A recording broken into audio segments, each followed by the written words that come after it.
Hi, I'm Kathy Flynn, back with another video. Today I want to talk about something I've noticed on autism Facebook groups lately. There are many autistic adults out there who are bashing the methodologies of ABA, Applied Behavior Analysis. These adults are saying that ABA forces children to become more neurotypical, and it did not let them be them. They claim that they do not need to be fixed and should have been left alone, and that new children diagnosed should just be allowed to just be kids.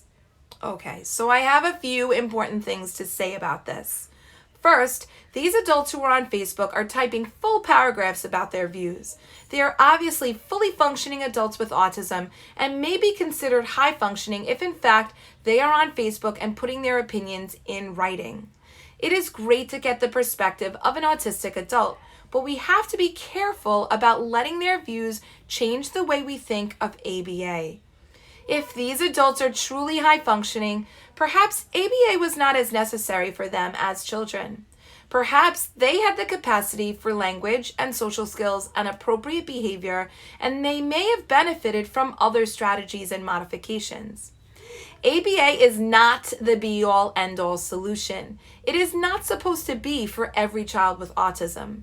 People in the field of special education, including administrators, psychologists, teachers, and therapists, recommend ABA for children whose level of autism is more severe. These are usually children who are nonverbal or partially verbal with minimal skills. They also may have extreme behaviors and need more support with sensory needs, academic skills, and daily living skills.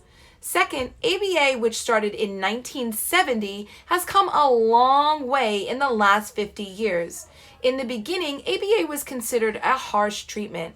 Children were not allowed to show self-stimulatory behavior, and some were even given electric shocks for these and other types of aggressive behaviors. Children sat for long hours, usually 40 hours a week, and were drilled with skills over and over again with very little downtime. They were also forced to show eye contact for an unnatural amount of time. If an adult with autism is in their 30s or 40s, they may have been victim to these cruel levels of ABA, as it was when it was first introduced. As a special ed teacher in the field for more than a decade, I can assure you that ABA looks very different today.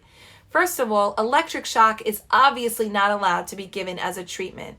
Also, there is a reduction of hours of ABA that is now recommended, down to 10 to 20 hours a week, depending on the severity of autism. ABA is the longest standing and best established form of therapy for children with autism, and it has proven to be a very effective treatment based on all of the data that is taken while therapy happens.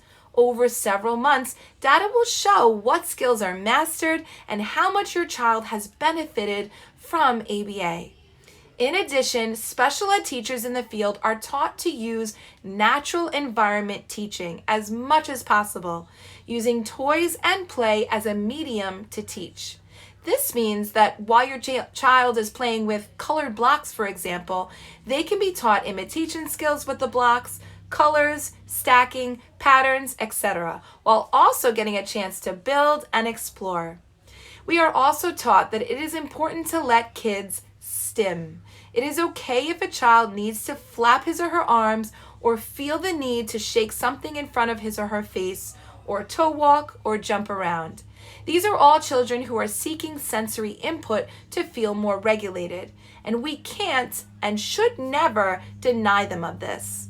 In schools, ABA is usually a combination of verbal behavior with a focus on developing language, while also developing play skills, social skills, daily living skills, and fine and gross motor skills. They are never sitting for hours at a time. They are given many breaks to move around and play and get the sensory input that they need. So, if you have a child with autism and you're not sure whether or not you should use ABA therapy, don't use the words of an autistic adult as your only means of research. Look at schools and centers and talk to teachers and therapists who have been in the field. They will tell you that ABA has had amazing benefits for so many of their students. It has helped many children develop many skills. As I mentioned before, and also reduce behaviors. As always, if you have any further questions on this topic, please put them in the comments and subscribe to this channel so that you don't miss another video. I have a new video for my audience every Saturday. My goal is to provide training and information for parents about working with their child with autism. Until next time, I'm Kathy Flynn, and this is Thriving with Autism.